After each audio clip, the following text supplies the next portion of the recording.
Okay. What I was trying to describe is that in the Western world, this exact same phenomenon is also doubly bastardized because it's bastardized to a degree where it's also liberal. So it has like all of the worst liberal aesthetics associated with socialism, but then people who are personally pushing this kind of politics do it on liberal boundaries. I love my gaming frogs, okay? I love you. I cherish you.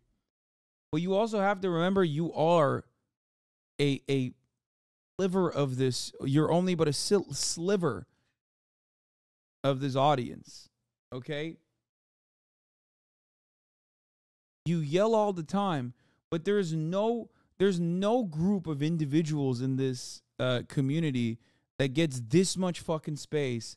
And like, I love gaming, and I love having a gaming audience, which is why I don't want to yell at you too much. But the reality is, there are a lot of people. You like everything, okay? Gaming frogs, you like everything. There are people, however, who are just incredibly fucking anti-gaming, okay? That's the major problem. Gaming frogs like variety, and they yell about gaming a lot because under the variety banner, they don't get enough gaming. But there are people in here that don't like variety, that would just fucking despise any other type of content from being shown. Importantly, just like there are people who are news-only frogs, and I don't fucking feed them all day. There's a point in time where I tell them to fuck off. There's a point in the week where I tell them to fuck off extra hard, right?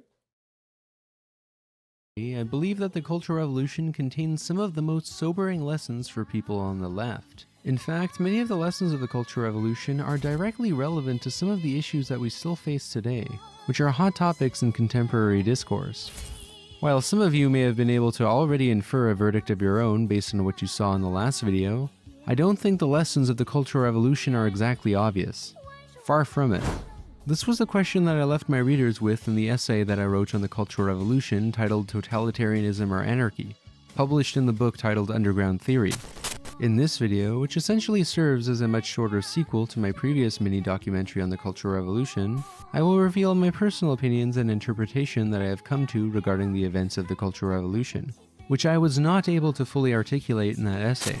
As a result, this sequel video won't exactly be as mass appeal compared to my others, but I believe it will be among the most unique and useful for those who take emancipatory politics seriously and want to play a role in changing the world for the better. This is part 2.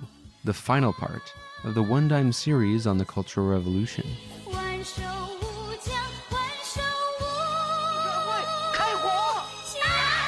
This is not necessarily about cultural revolution in general, but instead, what are important Lessons takeaways? Of the Cultural Revolution's failure. The real failure of the Cultural Revolution was not just that it created chaos, as some degree of instability would have been inevitable when undergoing such a radical socialist transformation.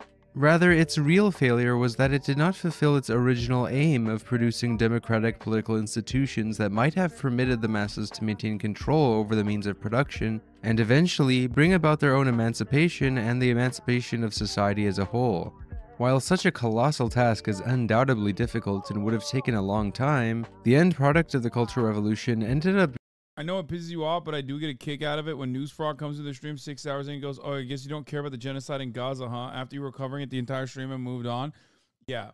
Those people I want to fucking drop ship directly into a conflict zone, active conflict zone.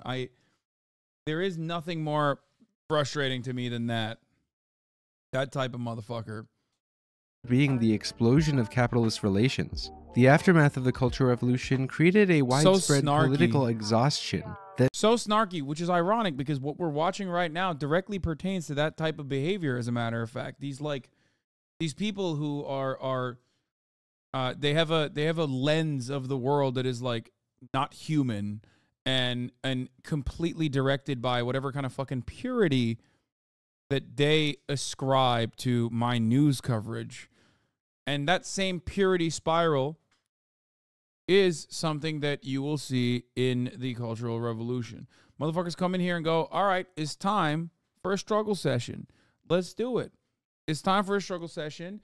You have not sufficiently defended Palestine today.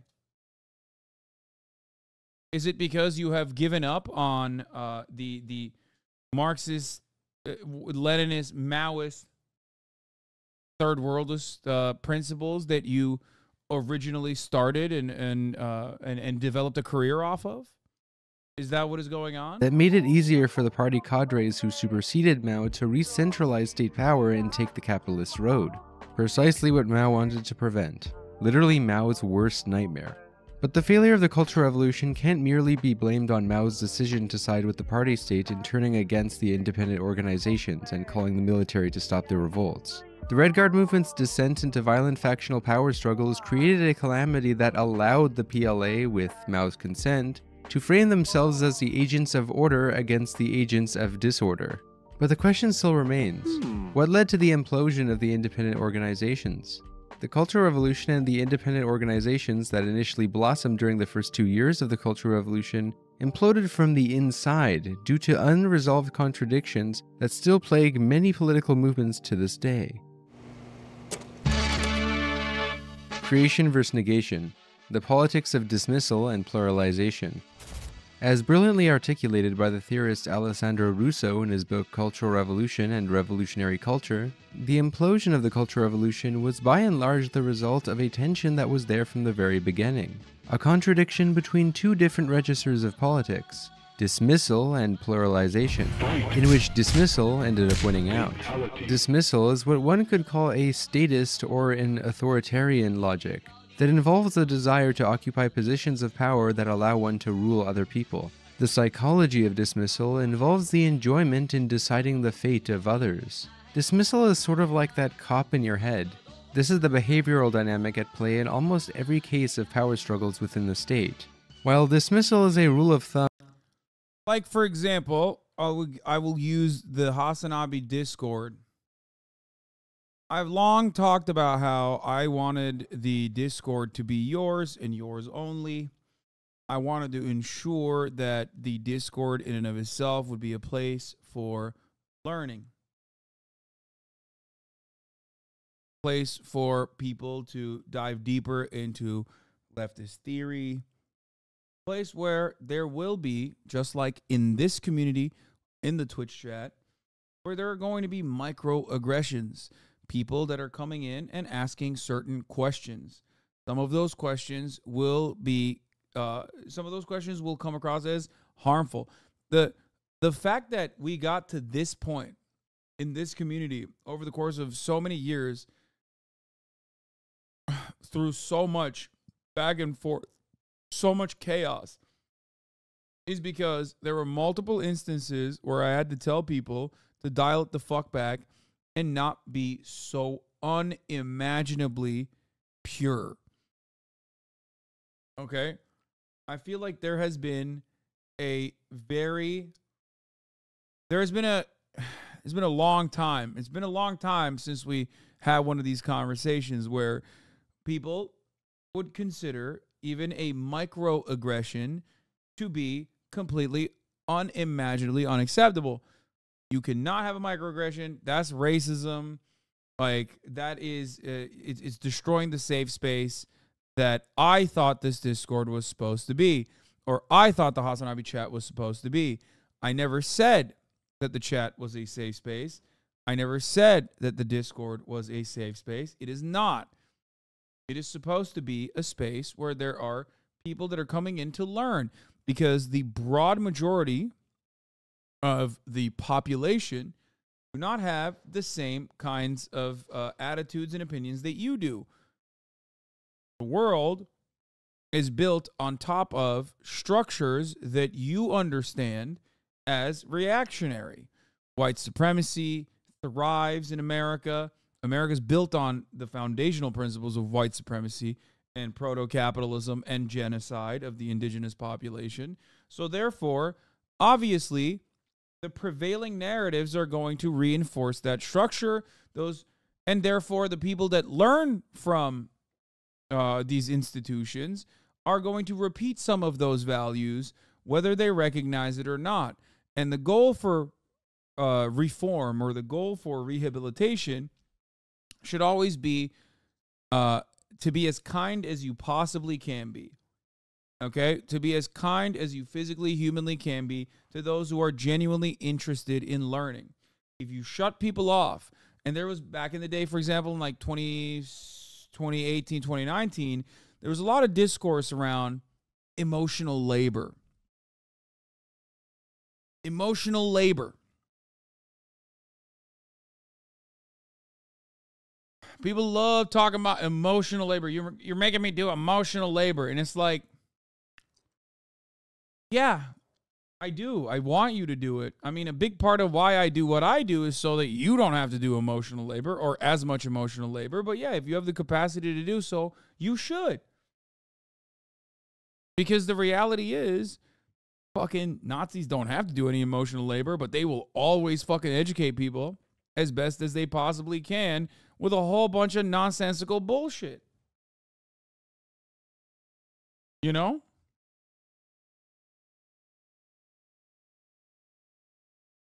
For right-wingers, they don't have to do emotional labor. They are basically pointing to all of the systems that everyone else takes for granted and going, isn't this normal and good? We should do more of that. So obviously what they're doing is not emotional labor, because in most instances, they're not also directly impacted by white supremacy. They oftentimes are white themselves. So, yeah, it's just that was another concept that people would recycle all the fucking time. So, anyway, my point is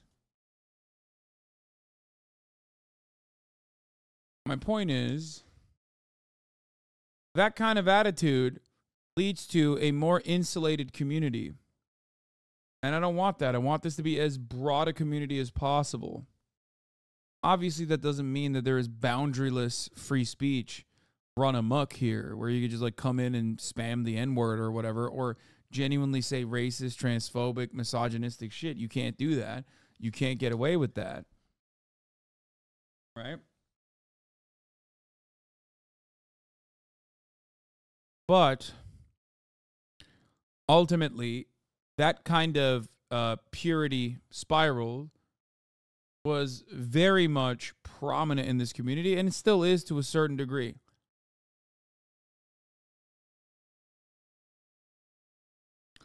It's ironic that I've been yelled at quite a bit by trans chatters, or just like trans content creators sometimes, or not even necessarily trans content creators, but like trans Twitter, let's say, of not being sufficiently pro-trans.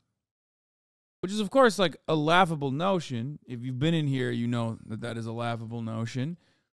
But part of that always has been because I am not making commentary on the trans issue, okay, for trans people.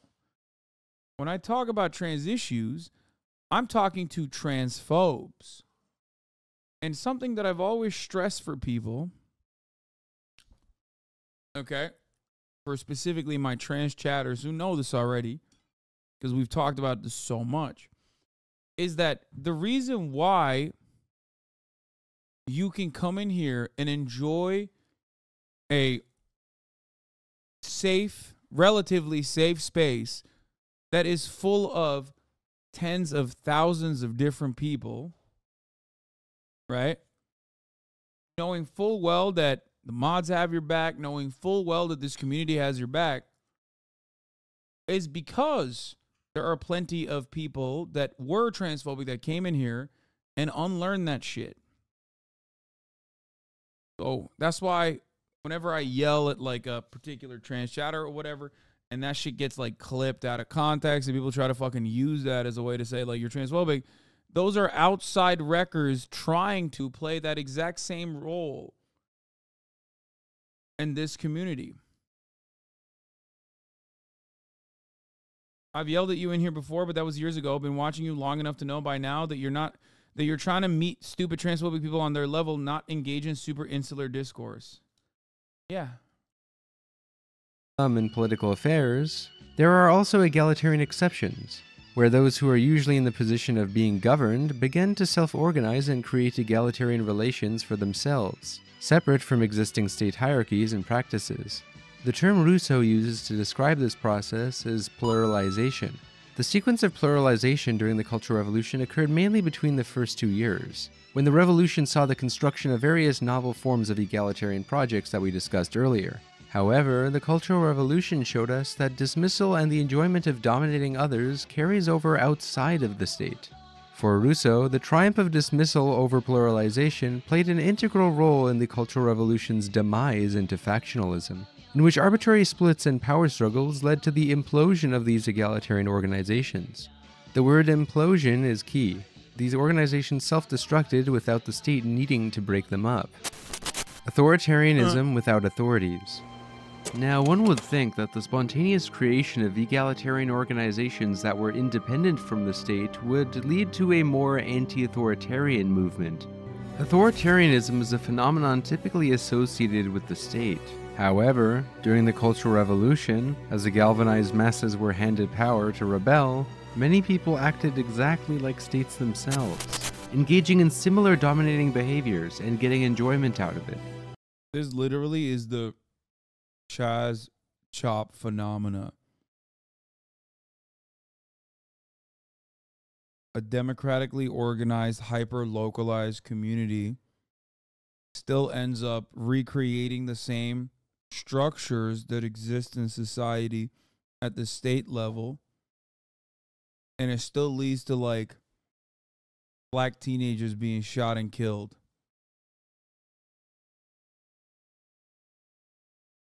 Now I know people that were there will say, well, those guys were fucking harassing the population and stealing their shit. Okay?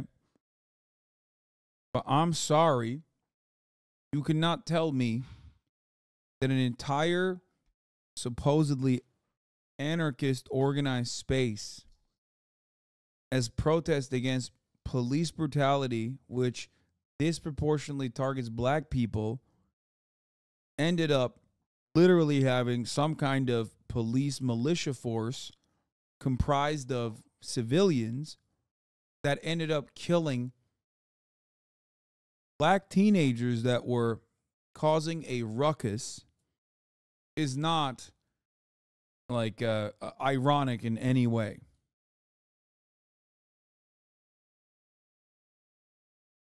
This pleasure in controlling the lives of others is seen in the endless examples of how people policed each other during the Cultural Revolution, in a process that resembled medieval witch hunting. The key takeaway from all of this is that the logic of dismissal, the enjoyment in deciding the fate of others, is not a mentality exclusive to those who pursue politics as a career in the state. The practice of dismissal is a typical feature of politics as usual within the government. But the fact that the practice of dismissal was weaponized by the masses themselves against each other outside of the state is emblematic of an overlooked dilemma that many people, especially on the left, overlook, being that policing can still occur without official police, that authoritarianism can still occur without state authorities. The mentality of dismissal was a major factor as to why the Cultural Revolution devolved into a self-destructive politics of pure negation. Someone said, was that Elon Musk? And it always leads me to my I guess not favorite, but like a funny part of discourse, that I'm a firm believer that Elon Musk looks kind of Chinese, just like Barack Obama looks kind of Indonesian. I don't know what it is. When you get it, you get it. Well, the Barack Obama thing, I'm sure you've seen at this point. Barack Obama is our first Indonesian president. Okay, that one felt racist. You've never seen Indonesian Barack Obama? Rather than creation, seen by the preoccupation with the destruction of old elements, supposed class enemies, and the moral policing of each other, which ended up overpowering the experimentation with new political forms separate from state structures. Is it Kenya or is it Indonesia? Time to make up our damn minds. Well, you know, he's Muslim. He's either Muslim Kenyan or Muslim Indonesian. You know what I mean? You have ran into what? I ran into Indian Trump. And the logic of dismissal re-emerged in the form of a factional struggle whereby the priorities of independent organizations were reduced to different Red Guard factions trying to seize power and eliminate their rival factions. Instead of maintaining independence from the party state, groups fought each other over political or military supremacy, often in the form of dominance over different areas of the country. Alessandro Russo brilliantly illustrates the problem with dismissal, the politics of negation, and how it can hinder the politics of creation. What I have called the dismissal process did not involve any real political experimentation. It was intrinsically in line with the seizure of power, whose synonym ultimately was dismissal. One takes power when one dismisses another from power. Dismissal is what governmental subjects of all times and countries have always practiced. The fact that in the case of socialism, it was argued in the name of communist and egalitarian revolutionary principles only served to make its function more ambiguous. However, dismissal is not at all transitive to egalitarian experimentation, as the Cultural Revolution dramatically demonstrated. When the processes of egalitarian mass invention established their objectives around the seizure of power, meaning the dismissal of certain powers and their replacement by others, those inventions annihilated themselves. Indeed, they served as a lever for a change of hands between powerful entities that did not know what to do with egalitarian political experimentation. The unresolved problem that the Cultural Revolution left behind was, first of all, how to find and maintain the necessary political distance between the two processes. One can interpret this tension between dismissal and the politics. So this is an Irish accent in case you didn't know. Efendim. Neyi? Hayır, sen söyle. Söyle. Politics of creation in different ways. For Alessandro Russo, the fact that so many rebels ended up adopting the practice of dismissal, what was normally a statist logic, was directly linked to the party state's interference in the movement and its overbearing role in Chinese society as a whole. Rousseau argues that the party state's attempts to manage the conditions of the Cultural Revolution and contain it prompted the rebel organizations to start orienting their objectives around the seizure of power rather than focusing on productive experiments outside of the state. Recall that the Cultural Revolution originates from above, first seen in the Hairuri affair. One could argue, as Rousseau does, that the masses of rebels later emulated this logic of dismissal against each other. Mao tried to promote both pluralization and dismissal at once. On the one hand, Mao encouraged the blossoming of independent egalitarian organizations. But as these rebel organizations became more fractured and anarchic, Mao and the CCRG urged the different rebel organizations who had begun to splinter to instead unify and overthrow the revisionist forces amongst the state bureaucracy. But this backfired. Because Mao and the CCRG ended up framing the Cultural Revolution as the seizure of power from revisionist authorities, this implanted a certain logic into the different Red Guard groups that primed them to turn on each other and seize power from one another. The key lesson here is that the primary mission of a socialist revolution should be based on what it wants to build rather than just what it wants to destroy.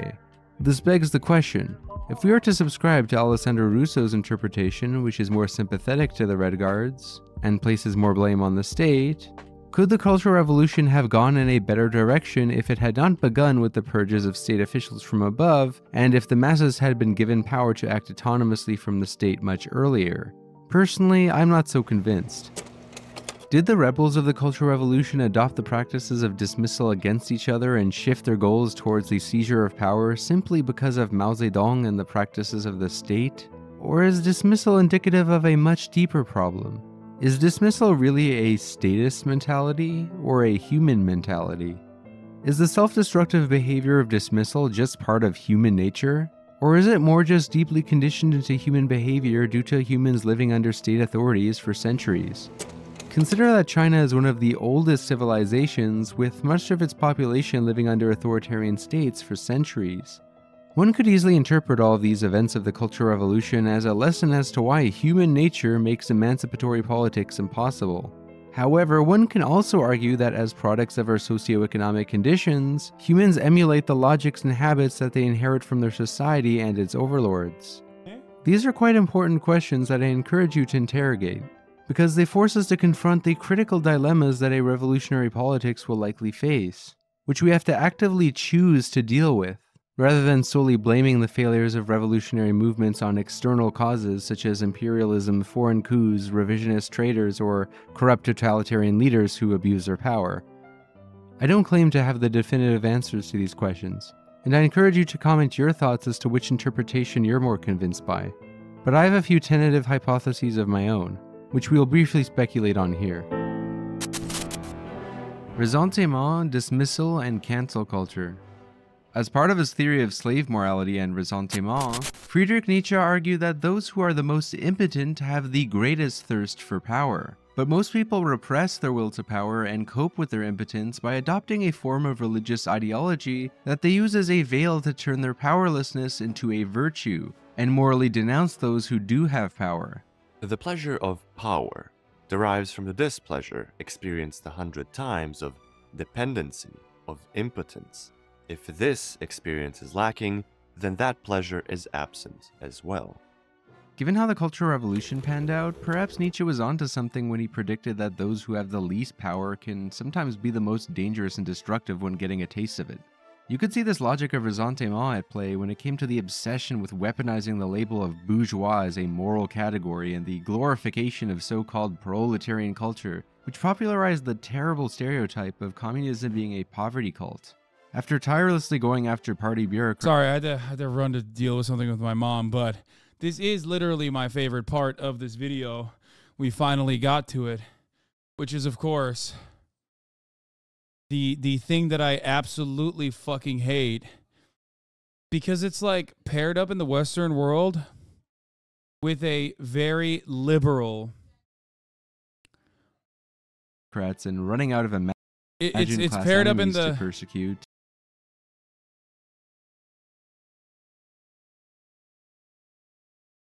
The Red Guards soon turned on each other in a bitter power struggle. The phenomenon that we call dismissal, the enjoyment in determining the fate of others, is at the heart of what we call cancel culture. The Cultural Revolution shows that the phenomenon at play in what we today call cancel culture is not a strictly online phenomenon. Okay, so what I was trying to explain is... Oh my God. Anne yeter ne olur Allah aşkına. Okay. What I was trying to describe is that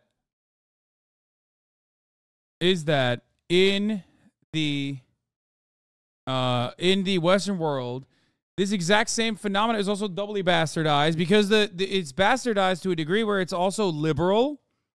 So it has like all of the worst liberal aesthetics associated with socialism, but then people who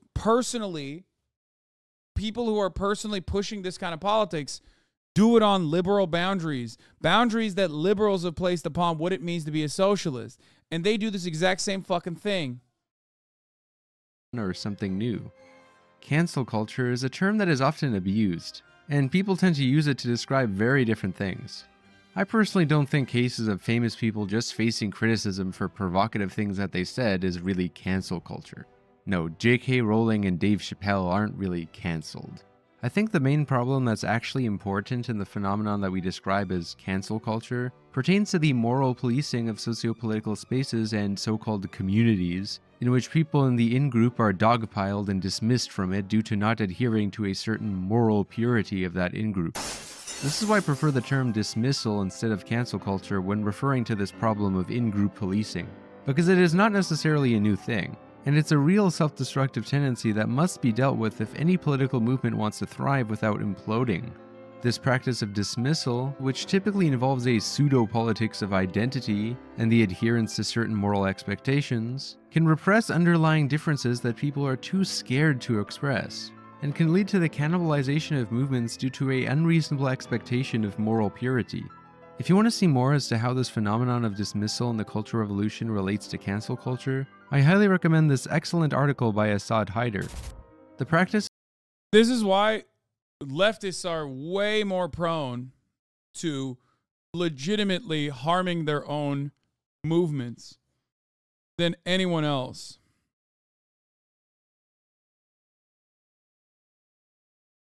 That's it. Because everybody thinks it's about like self-crit. And the reality is that it's not about self-criticism at all. It turns into this like weird ass purity spiral. And it ends up genuinely destroying coalition building and even expanding on a fucking movement. Of dismissal must be contained or balanced by a politics of pluralization and creation that goes beyond the mere negation of things and is more tolerant to human differences and mistakes. Many people take a long time to adjust to change, and we can never all agree on everything. Class and the dictatorship of the proletariat. Last but not least, the final lesson of the Cultural Revolution concerns the question of class as a political category, and the viability of the dictatorship of the proletariat. The dictatorship of the proletariat is a key idea in Marxist theory that most Marxists subscribe to in some way, shape, or form. The basic idea with the dictatorship of the proletariat is that the socialist transition between capitalism and communism must be spearheaded by a state ruled by the previously exploited classes, namely the working class, in a coalition with the peasantry, who constitute the majority of the population that never had much of a say in bourgeois democracy. However, the experience of the Cultural Revolution revealed some additional issues with the dictatorship of the proletariat. In his book Mao's China and After, A History of the People's Republic, the historian Maurice Meisner eloquently sums up one of the most overlooked... Weren't you complaining about ostensible leftists before this? Yeah, I was. I was complaining about them constantly fucking engaging in wrecker behavior. There's a difference.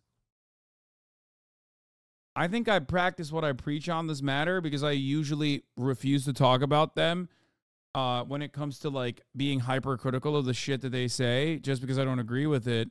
And part of that is because I think that they still play a role in this larger puzzle. Like, for example, in the Ugopnik video, Ugopnik calls them filters, right? Or is that what he said? Or like people that try to stop you from moving to any other part of the pyramid, or tumors, not filters, tumors. Like people that literally spend all of their time fighting, weirdly enough, fighting other leftists. Yes, that is something that should not occur. That is something that should not happen. It's a profoundly toxic behavior, and it was so toxic and so valuable that it was a infiltration method crafted by the fucking CIA and the FBI. Literally.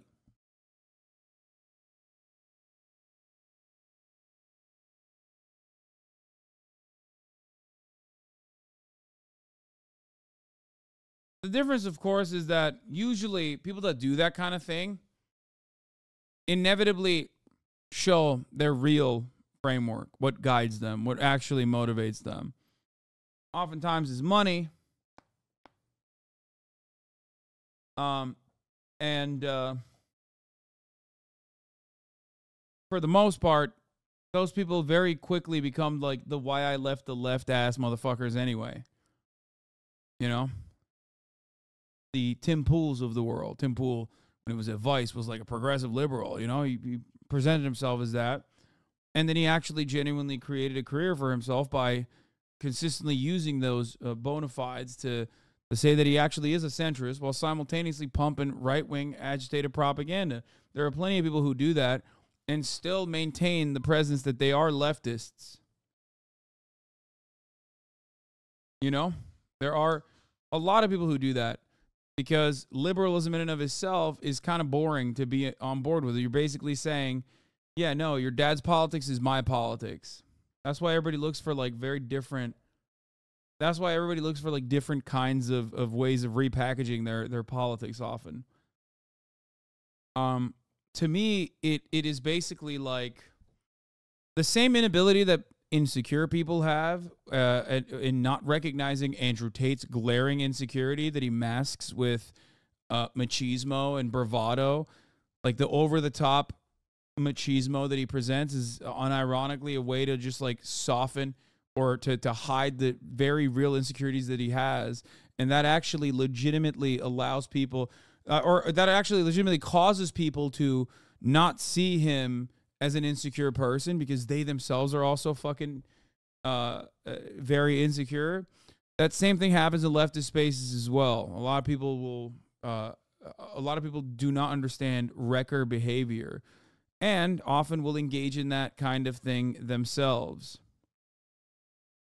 Engage in that wrecker behavior themselves to like destroy any kind of solidarity, any kind of movement building. Issues of class in revolutionary China. One of the ironies of China's post-revolutionary history, fully apparent during the Cultural Revolution, is that the revolutionaries drawn from the oppressed classes under the old regime tended to be socially and politically conservative under the new regime, increasingly so as the years went on, whereas the social and political radicals in liberated China tended to be the children of families who made up the privileged classes in pre-1949 China. It takes no great sociological insight to unravel the paradox. Usually the one-time are the only ones who complain are also the ones who complain about gatekeeping or purity testing. Really? Are you trying to say that I'm a wrecker? Like, is that what you're trying to say? Gatekeeping in which direction? No, the same people who complain of tankies. Yeah, the thing is, like, obviously I have my lines. You know what I mean? I have my lines. I think, like, yeah, if you are a professional Nazi or you align with professional Nazis, yeah, it's going to take a lot for me to trust you, okay? If I catch you with a fucking literal Nazi hanging out, collaborating with them, giving them a platform thoughtlessly and carelessly, so, like, even going to lengths where you defend them, it's over for me. Like, there's nothing, like, it's very, very, very hard to recover from that, in my opinion. A lot of people don't give a shit because they themselves also have, like, very malleable politics. They don't usually have a lot of they don't have a dog in the fight. They don't have, like, real stakes in the matter. They want a sense of belonging. They want to fucking be a part of a group. So they don't really think about that kind of thing. Or even if they find it to be, like, a little weird and gross, they even if they find it a little bit weird and gross, they can kind of overlook it for other reasons, right? Point is, like, I'm not saying that I don't have a real, I don't have any firm boundaries at all, right? I'll talk to most people, especially normies, right?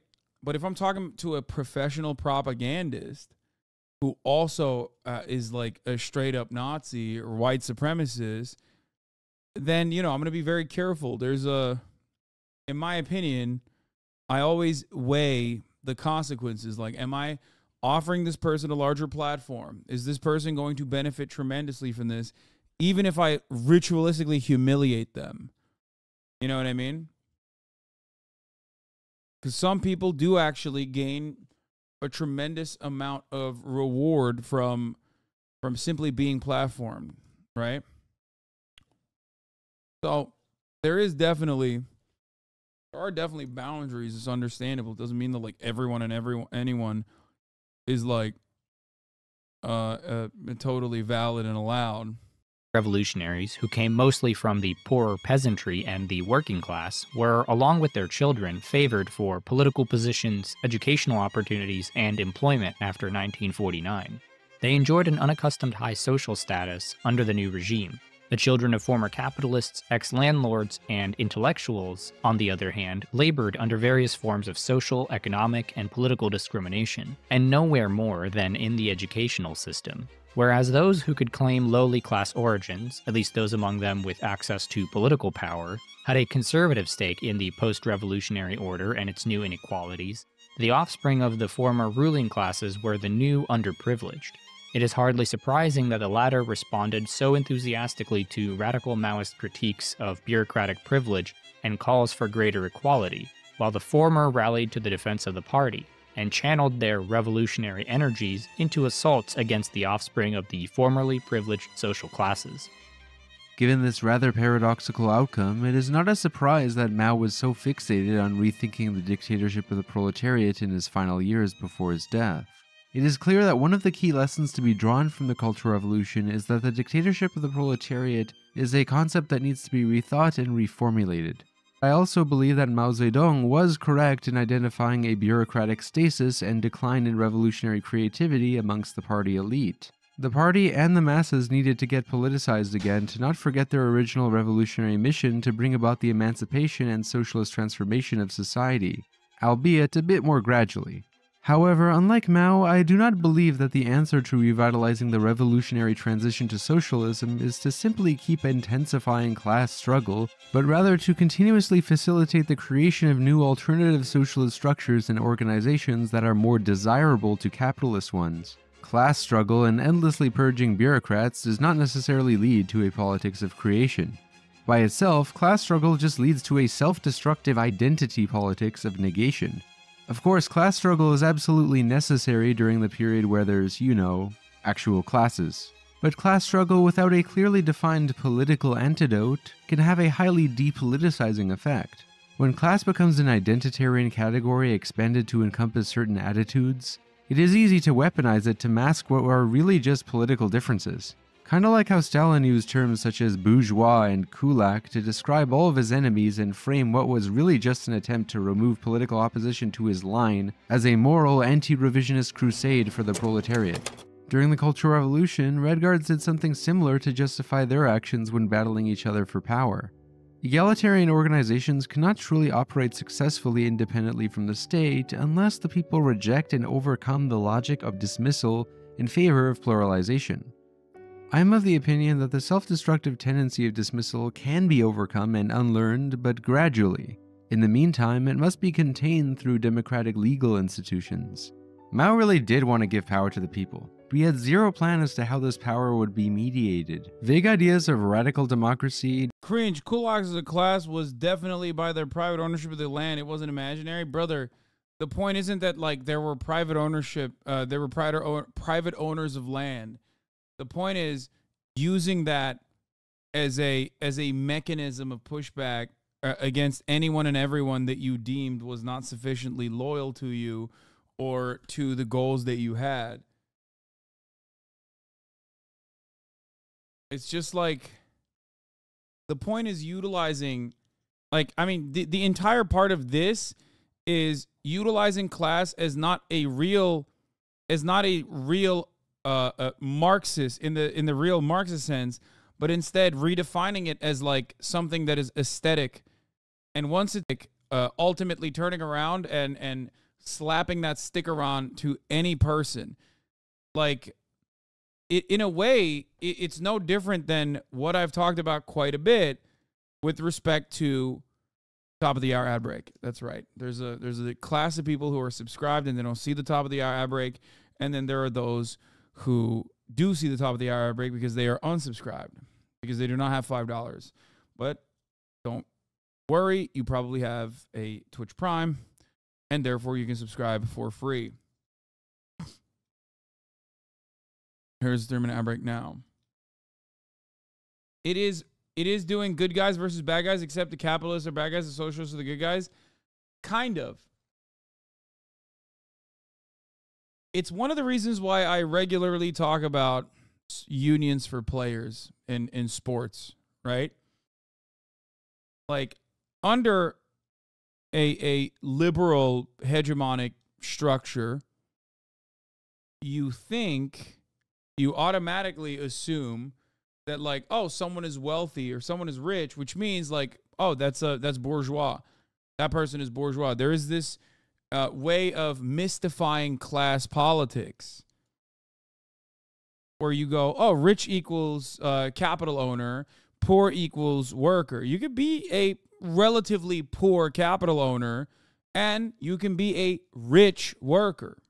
decentralization, or simply just giving power to the people are common intuitive antidotes that you often hear in Fuck. God damn it. The point I was trying to make is that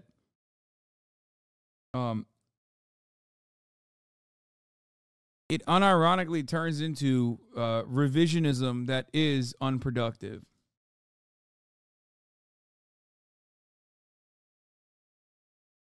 Okay?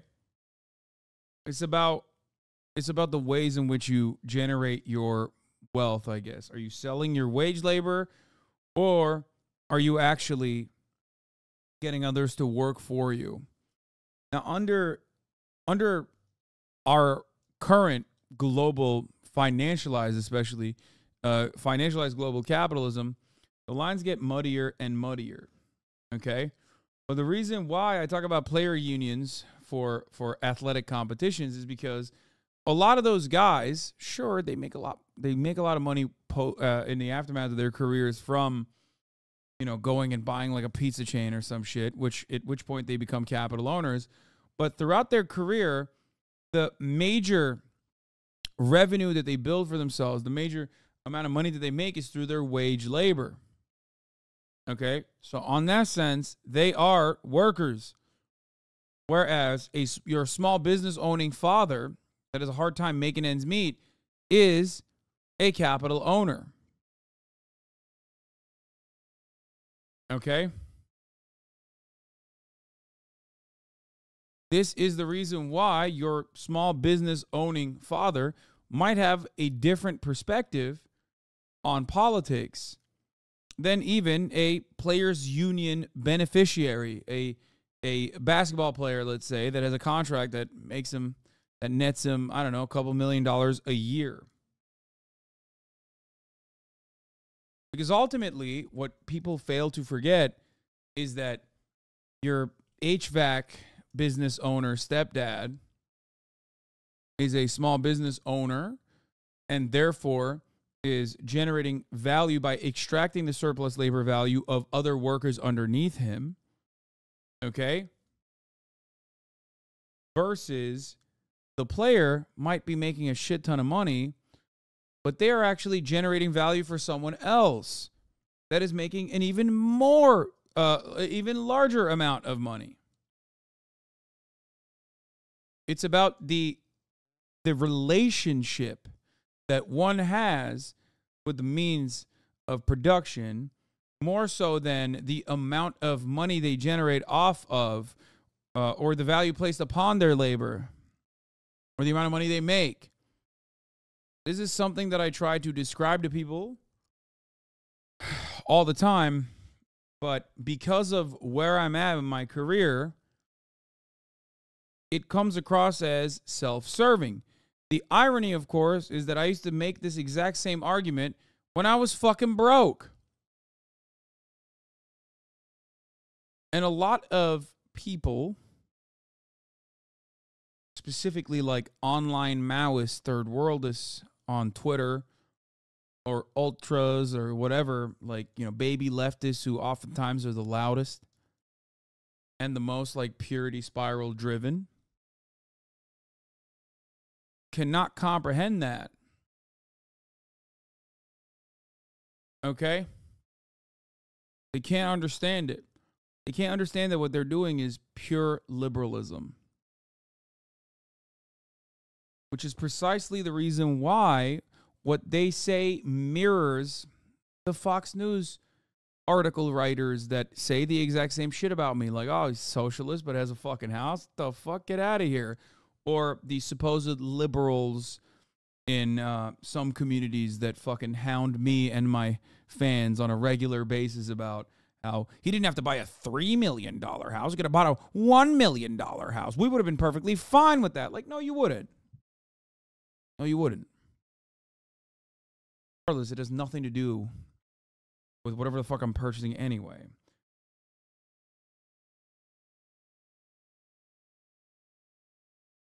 Okay? response to the problems of state authoritarianism and bureaucratic centralization in actually existing state socialist countries. However, as we have seen in the Cultural Revolution, people are capable of being just as authoritarian towards each other without the help of any state authorities. Mob justice, without any institutional framework to regulate it, is sometimes no better than state tyranny. I think that many liberal theorists and early thinkers of the Enlightenment were correct to be skeptical of the masses and how they can issue their own kind of tyranny. Except the difference is that liberal thinkers, unlike Marxists and communists, did not consider or even try to emancipate the masses from their own economic servitude. The socioeconomic conditions must be created to maximize human evolution and emancipate human potential for as many people as possible. In this regard, Marxism tries to carry the torch of the Enlightenment. Conclusions and critical reflections. The Cultural Revolution encourages us to reflect more on the tensions and risks of an egalitarian mass movement that seeks to create power outside of the state, independent. I caught a guy on that today. He shifted the goalpost. If he really liked poor people, then he wouldn't live with rich people in LA. What a wonderful thing to say. If someone has a reactionary perspective like that, ask them why they think Los Angeles is a crime-ridden city where there are homeless people in every fucking city block. And then watch them try to go back on that take as well. Because guess what? If I lived in some bumfuck part of Iowa, I would be genuinely in actual proximity from poor people. Okay? Part of the reason why I like living in Los Angeles is because I do have a proximity to a diversity of different backgrounds, including financial circumstances, including fucking homeless people. Okay? I like living in a city for that reason. And that's precisely the ones who fucking say that shit live in the goddamn suburbs. They live in the motherfucking suburbs in a house that is damn near identical to this house, except because they're in the fucking suburbs of Iowa, it doesn't fucking matter. That's it. I lived here when I was broke too. Okay? I lived here when I was broke. I like living here. Independently from the party. Reflecting on the experience of the Cultural Revolution and pondering solutions to the problems that it posed are quite important for so-called anti-authoritarian libertarian socialists who claim to believe in radical democracy, spontaneity, as opposed to a Leninist party seizing state power. Such reflections are equally useful for Marxist-Leninists who believe that communism can be built from above, as well as for Maoists who insist that elements of the Chinese revolutionary experience like the Cultural Revolution can simply be replicated elsewhere. The events of the Chinese Cultural Revolution simply do not leave us with a blueprint or model for revolutionary strategy. While Mao Zedong thought certainly has a lot of valuable insights, ultimately I believe the experience of the Cultural Revolution leaves us with far more questions than answers. Part of what makes the Cultural Revolution such a significant event is that it compels us to rethink what are some of the most basic premises of emancipatory politics. What is communism for? What specifically makes communism good? What exactly is the good society that we strive to create by abolishing all class distinctions? If the goal of emancipatory politics is to achieve freedom, then what are the conditions for freedom? And how can a revolutionary movement avoid bureaucratic ossification and give power to the people without it eating itself?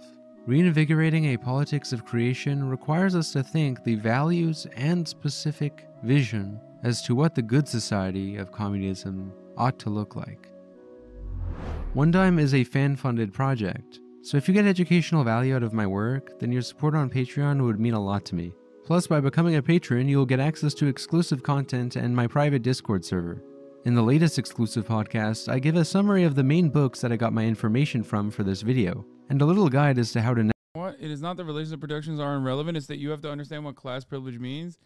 It is fine that you have an expensive house, it is inspiring, but since you do, will you tend to protect your wealth? It informs the analysis. If I was a sex worker, I would of course protect my interests. If I was a slave,